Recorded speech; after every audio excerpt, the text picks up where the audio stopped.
Au sommaire de cette édition, le COJEP dénonce une injustice contre Blé Goudé. Le parti de l'ancien ministre de la Jeunesse s'insurge contre son exclusion de la liste électorale provisoire et annonce des recours pour sa réintégration. Le CPC renforce le suivi des investissements afin d'optimiser leur impact économique et social. Le Centre de promotion des investissements en Côte d'Ivoire met en place un suivi rigoureux des projets financés. Yodan dévoile son nouvel album Écho d'espoir. Entre gospel et balafon chromatique, l'artiste chantre propose un voyage musical inspiré, présenté en grande pompe à l'INSAC. Voici pour le sommaire de ce 7 minutes. Bienvenue à toutes et à tous. La publication de la liste électorale provisoire ne cesse de faire réagir la classe politique ivoirienne. Après le PPACI, le COJEP monte au créneau. Le parti de Charles Blé Goudé dénonce ce qu'il qualifie d'injustice flagrante et une atteinte grave aux droits fondamentaux de l'ancien ministre de la Jeunesse. C'est le cas du président Charles Blé Goudé, qui, bien que régulièrement enrôlé le 12 novembre 2024 à Dipérois, ne fige pas sur la tête liste. La raison présumée, d'après certaines déclarations antérieures de la Commission électorale indépendante, tiendrait à la privation de ses droits civils et politiques, subséquemment à une condamnation à 20 ans d'emprisonnement par la justice ivoirienne courant 2019. Il s'agit là d'une tentative d'exclusion du président Charles Blé Goudé de la course à l'élection présidentielle de 2025. Par ailleurs, le COJEP invite l'ensemble des Ivoiriens à vérifier leur inscription sur la liste électorale provisoire et à exercer, si nécessaire, les recours prévus par la loi afin de garantir leur droit de vote.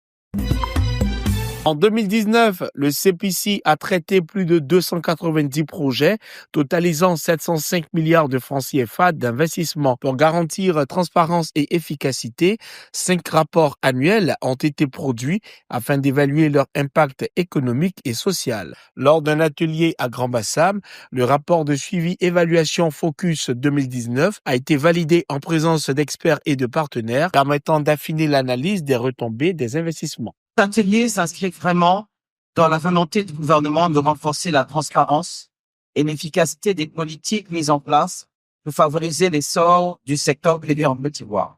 Donc, depuis plusieurs années, la croissance du PIB de la Côte d'Ivoire est un des plus importants d'Afrique et même du monde. L'évaluation aujourd'hui que le CDC fait, c'est pour évaluer vraiment l'impact réel des investissements sur la croissance du PIB. Ce suivi rigoureux permet d'évaluer l'impact réel des investissements sur l'économie ivoirienne et d'optimiser leur contribution aux objectifs du Plan national de développement 2021-2025.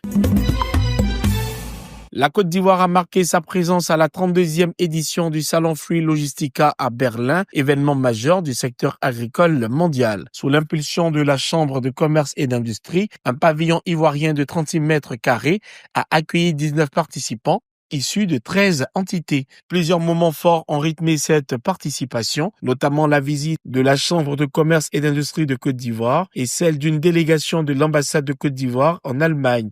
Une rencontre stratégique avec l'association Africa VREN a permis d'explorer des opportunités de collaboration entre les deux pays. L'occasion de faire son commerçant, exportateur, importateur, sur des marchés. C'est véritablement un marché et la Côte d'Ivoire ne peut pas être absent. Donc, nous avons besoin de nous appuyer dans tous les investissements pour pouvoir faire la promotion, le marketing de la Côte d'Ivoire. C'est ça.